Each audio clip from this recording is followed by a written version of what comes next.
Ci prepariamo come ogni anno a vivere l'esperienza con Sant'Agata in estate.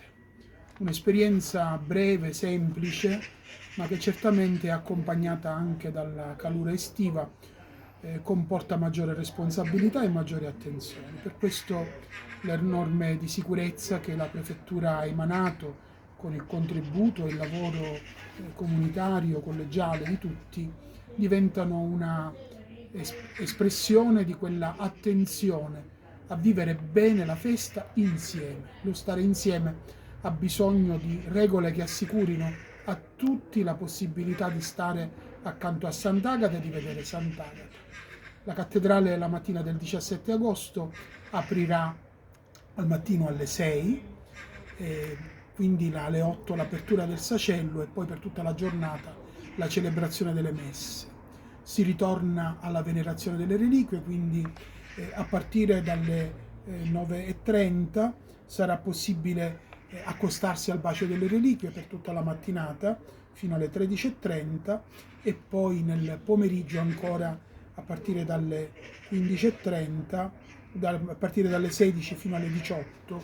la possibilità ancora di venerare le reliquie. Questo naturalmente lo faremo con quella attenzione a mettersi in fila che sarà curata dal servizio accoglienza, ma anche dagli altri servizi della cattedrale, che mi piace ricordare, sono curati dal punto di vista sanitario dal CISOM,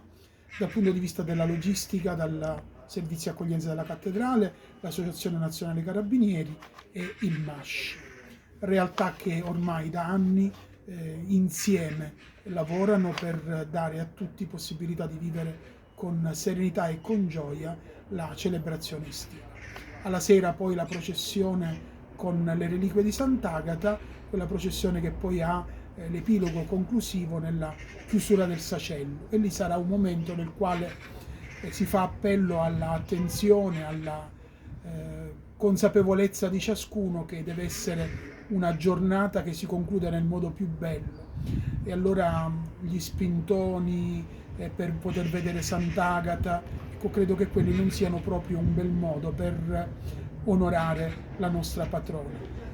Ci accostiamo per quanto è possibile e soprattutto permettiamo, e questo è un appello che lancio anche a tutti coloro che portano il sacco, sia che appartengono ad associazioni sia che non ci appartengono, che la loro presenza diventa un